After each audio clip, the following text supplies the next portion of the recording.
Most coaches charge too little and it kills you. It will kill you. And I say this from experience. And why? If you're a coach and you've been working in pro sport, or even if you just started, okay. Uh, let's take the pro sport angle to look at first and foremost, right? Think about the stories and narratives that are told to us as a profession when we start. You're going to do it for the love. You're not here for the money. So we create a lot of these excuses. Oh yeah, someone else is going to do it if you don't. So we start to create these excuses of why we think it's okay to not get paid well, but then we see everyone ranting all over social media about, well, this job's doesn't fucking pay well. This job doesn't fucking pay well. Well, think about this for an example. Maybe, as I talked about in the last episode, that the job of a strength and conditioning coach is actually considered as low skilled labor or skilled labor in the context of our profession, but you have to get a degree and a master's and certifications and stuff to be known as skilled labor. And as far as I'm concerned, skilled labor doesn't really pay amazing or low skilled labor, because if you were to think about your job as an S&C coach in team sport in relation to contribution to the on-field results, it's technically low skilled labor. All right, and then that's the reason why we get paid the salaries that we would do and do. So it's no one else's fault apart from yourself. Okay, and that is the thing that I had to say to myself. I was like, you are in this position because of the actions that you take, because you wanted to chase, you wanted the glory of working in professional rugby because you didn't get the chance to play it yourself. You carried that with you and you got there in the end. Well done. But like, as I said in some previous episodes, I couldn't even buy a house. I had the deposit. I had a very good deposit, more than most people can put together, the two of them. If you haven't got the record, sir, you can't buy a house. And so you can't live in the real world, And so when you think about that, it ties into our money stories. Like, coaches are they're people pleasers. They want to help people. So when you start to realize that when you charge not a lot of money relative to the service, especially, let's just go booking hourly sessions. When you're charging £20 an hour, for example, £30 an hour, you're not going to get much buy-in. Because you're cheap, you become affordable, so you become a commodity. Okay, and you think about in the day-to-day, what things would you pay £30 an hour for? You pay £30 an hour or less that for a cleaner. Okay, and most people value having a clean house than improving their performance, and you pay less for that. So there's something that's really important to understand here, and it's psychology.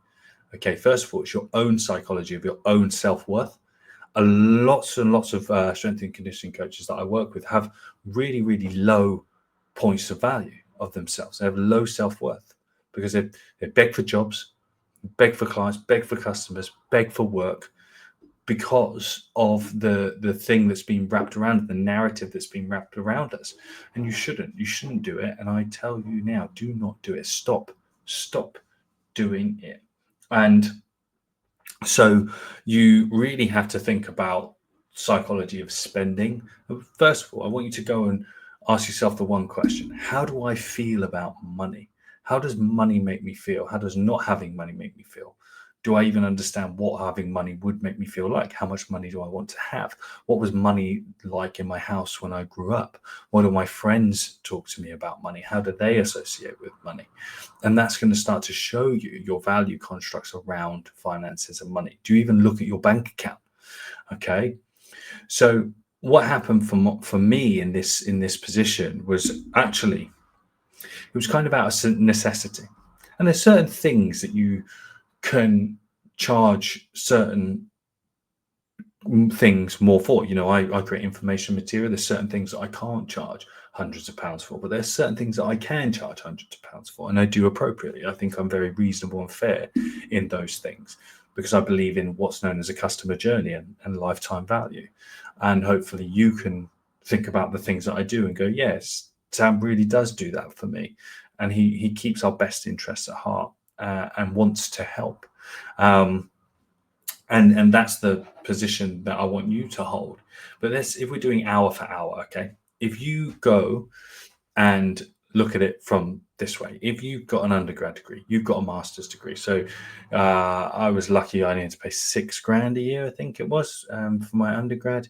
But in total, I've got 50k worth of education investment behind me, plus all my other stuff and then experience, right? So how much would that be worth to someone, my time, to answer that question? Well, how do you help me? I need you to help me with this thing.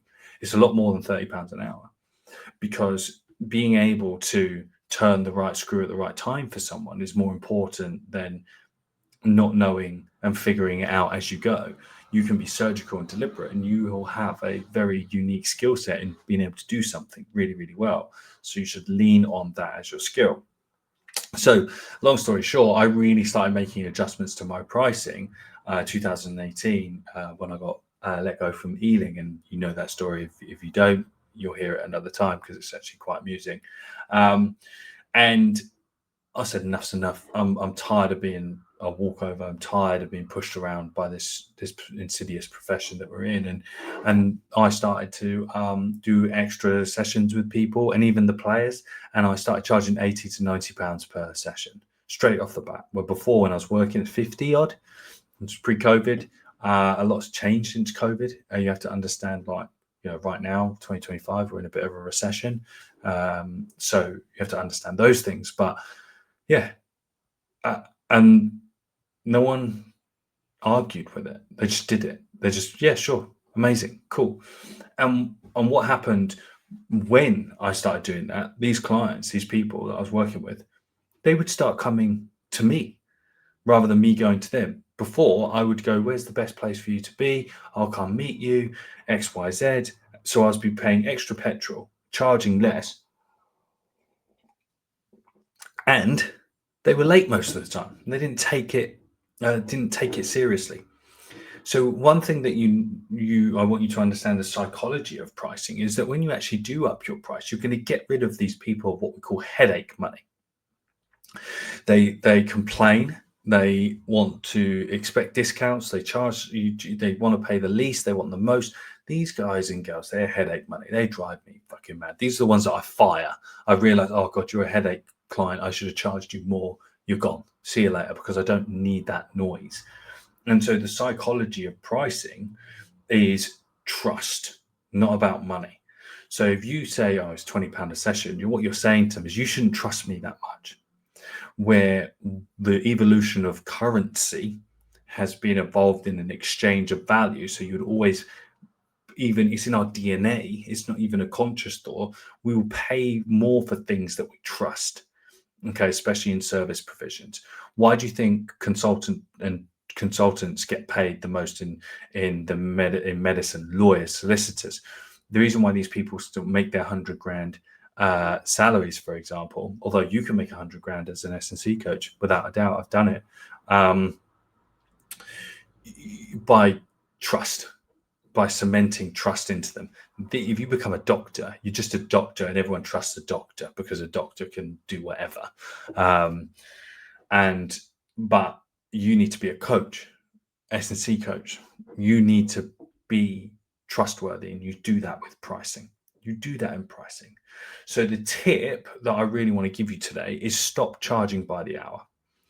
Start creating packages and creating bundles, and bundles are really useful. And I'm not talking about bundling. Oh, I'm going to do 10 sessions for the price of 8.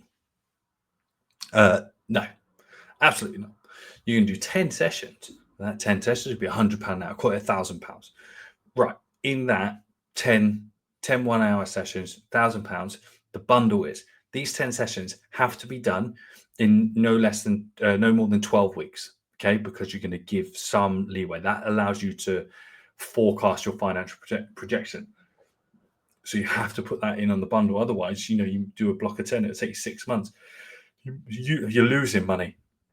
by the time that is, because they're taking up space that someone else could be filling, or you need to second sell them into another block or another type of service that you've got. So this first bundle, this first block, for example, and inside that's going to be your sort of starter block. So you've got the base one-to-one sessions, but then what else are you going to add it? Well, you're going to do nutrition coaching.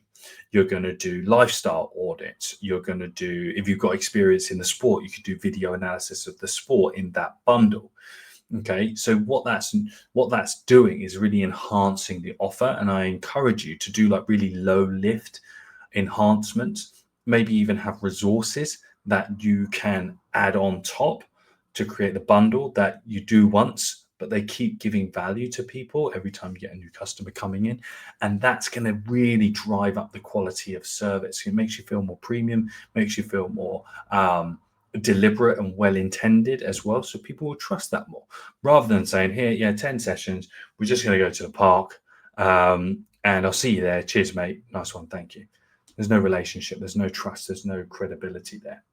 All right, and that's how you can start really building. So start mapping out your packages, and then also the big final tip that I want to give you, okay, to work out how much you need to charge, is find out how much money you want to make, then find out how many hours you actually really can do without burning out, then try and find the price point that kind of works in there.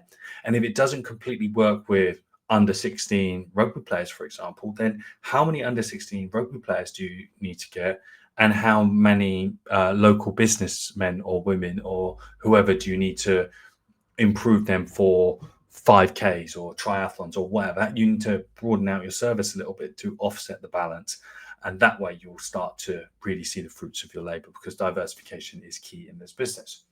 So that being said, I hope you really enjoy it. The Legacy Mastermind, our £9 a month program is rocking, it's kicking off, and inside it's the first step on the ladder. And we talk about bundles, talk about packages. It's the first step on the ladder to taking control of what you want to do with minimal risk. £9 a month.